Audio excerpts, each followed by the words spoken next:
Hi everyone, it's Allison with New Little Life. Today I was packing up my doula bag because I've got a birth coming up soon and I thought it might be fun to show you what I take to every birth. For you other doulas, this might give you some ideas of what you want to add to your doula bag. And for you pregnant moms, I hope that you find some ideas of what you might want to take in your own hospital bag. Or if you have a partner that's wanting to support you, these would also be some good ideas for a partner or support person that's going with you. Let's check it out.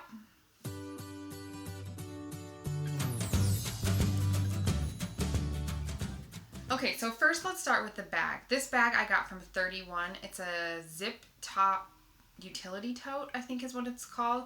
It's got 3 pockets in the front, 2 pockets in the back. This is my favorite bag that I've had for my doula stuff. Let's go through the outside pockets first. First pocket I've got gum because nothing is worse than helping someone breathe when you're breathing bad breath in their face. Let's see. Oh, I've got a little ball. This ball is really not pokey. It's it's squishy, but it's pretty hard.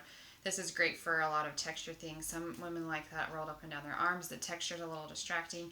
You can hold it in your hand. It doesn't hurt, but it does feel odd. Sometimes that's enough to interrupt those brain signals for you. This also feels really good on your back, so that's a great one. In addition to that, I also have a hard ball that I take with me. This saves your hands and wrists. It's saved me more than once. So you can put that right on the small of their back and roll it around like this. If I'm massaging like this for a long time, my thumbs get tired. And so this is a great way to give some counter pressure and save yourself. You can also tie 2 of these in a tube sock and then you can double whammy it. That's even better. I always take MSS bags with me. You just never know when you might need one. You hop in my car to go to the hospital, or she's feeling sick and needs to go, and I can be like, hey, just take one of these with you. I've used these more than once. The hospital has them, but you can buy them on Amazon too. They're really cheap. A great thing to have with you. A comb. Not for my hair because I don't particularly care, neither does the laboring mom. But these are great for some acupressure points. Sometimes moms like to use this for a little pain relief. It's an easy thing to carry. Again, up and down the arms, back of the neck is sometimes distracting enough to trick your brain into thinking about something else rather than the intense contractions that are happening down below. I've got a little, you can get heat rice bags. You can buy them if you want, but I just made my own. This is obviously just a sock that I filled with rice, tied the top, done. You can also add a couple drops of your favorite essential oil in the rice if that's something you like, but I wanted something more generic that I could use with anyone, even if they were sensitive to smells. So this is a great one. Pop it in the microwave, and you can heat anywhere, lower back especially, sometimes along the abdomen if you're sore there. That's a great thing to have too. And then I also always carry a business card because you never know who wants to know more about you. So those are always on the side there. So let's get into the meat of this stuff. Let's see. Okay, my number one thing that I use with almost every client is this personal fan, okay? You can charge it so it doesn't take batteries. It doesn't, you don't have to plug it in while you're using it. But it's got 3 settings. It's probably going to be really loud. Okay, during transition, this is dynamite. Okay, moms get really hot during contractions, and then after a contraction, they're really cold. So they either just turn it away from their face until the next one because they're going to want it again. I use this on almost every single birth. If not for the laboring mom, then for myself, because after the baby's born, they crank the temperature in the room to keep the baby warm, and I get really hot, especially after all the hard work we did to get the baby here, and then they crank it up to 78 degrees to keep that baby and mom warm. I need my fan. So if I don't use it for her, I always use it for me. This is awesome. I highly recommend one for moms and doulas. Next is my rebozo. I always take a rebozo. You can see I've got my other ones hanging up here. They're so pretty. With my upper package, I often gift one of these to my sweet moms to use. We'll teach them how to do stuff with it prenatally, and then they take it to their birth. Then you can also wrap your baby in this, kind of like a ring sling, but with no slings. I carried my little guy in his little rainbow one for quite a while. People usually recognize me as like, oh, you're that guy with the pretty rainbow wrap. And I'm like, yes, because I used it in pregnancy and in his labor. These are amazing. If you want more information on this, you can go to my blog, newlittlelifeblog.com, And there's lots of links. I'll put some of those below for you. Okay, so next I always take chapstick. I buy these in 3-packs so that I can give a brand new one to the laboring mom, and then she can keep it, obviously, because we don't share chapstick. But if you're just going just one little chapstick, but you will want this. The heavy breathing really dries out your lips. Okay, next, this is my personal, like, toiletries bag kind of thing. With births, I never know what time it's going to be. I never know what am I going to have my contacts in? Is it going to be in the middle of the night? During the day? Anyway, so I've got my own chapstick. I've got some ibuprofen. Some Vicks Vapor Rubs in case there's any like strong smells or something that I don't necessarily like, although I've never used that. Contact solution, that's just for me because sometimes my contacts bother me. Deodorant, you don't want to stink if you're helping a laboring mom. They're kind of sensitive to that stuff. Some Mentos mints, just because that's what I like. A headband to keep the hair out of my face if things get crazy. I've also given these to moms on more than one occasion when their bangs are just everywhere and sweaty. Always a great thing to have.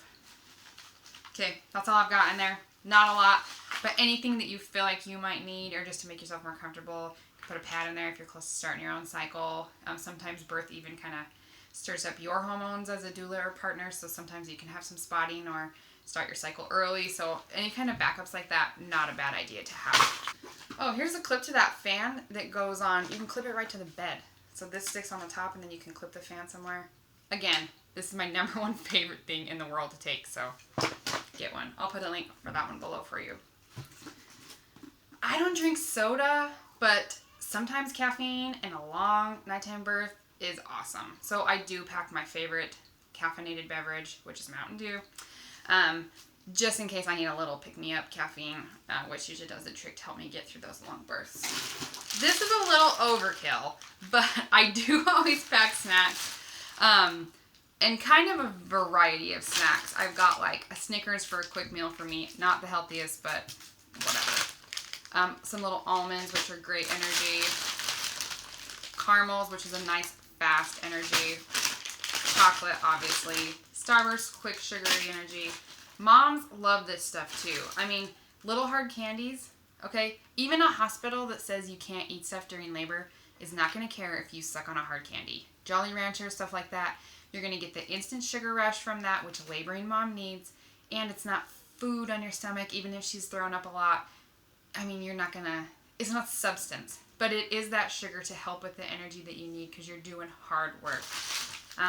Crackers, especially peanut butter crackers. Ooh, I've got some like ginger mints in there. Gingins, I think these are called. Really great for the nausea. And again, nothing heavy on the stomach, but something to give your body a little kick. Mints, granola bars, stuff like that. I usually always put this bag out for myself and for the other partner, the mom, and everyone can just grab whatever they need. Birth centers a lot have food there for you, which is awesome. But I try and find things that the hospital would still approve of, right, if you're delivering in a hospital, but also that's going to give you some stuff that you need. To go through a whole labor fasting is crazy.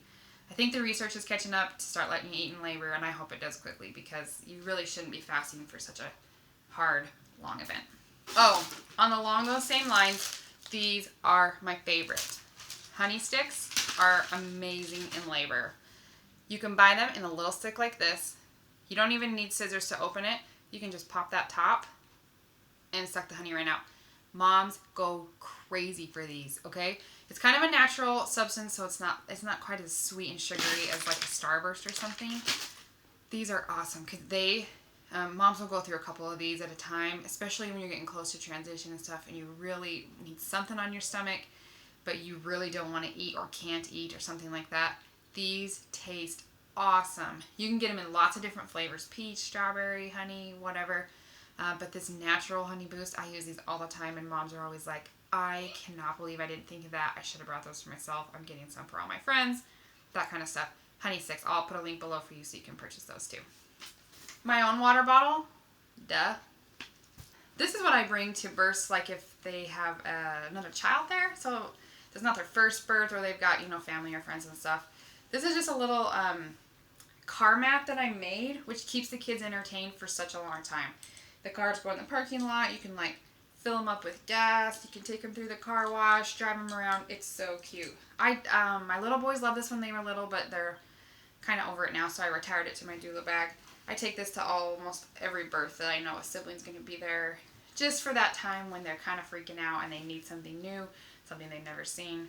That's kind of a fun little, add-on. And then for me, I always take the Labor Progress Handbook. This book is like a dictionary of birth stuff. So if there's ever downtime or I have a question or come across a scenario that I'm not super familiar with, this is the only book I take really with me to the labor, because that's all you need, right? And then I don't take these to every birth, but sometimes I'll take like little candles. These are flameless candles. That's definitely not high on my list, but sometimes when I know a mom is really gonna like these, or she wants that kind of ambiance for her birth or something and she hasn't planned for that, sometimes I'll just throw a couple of these in my bag, but I don't always do that.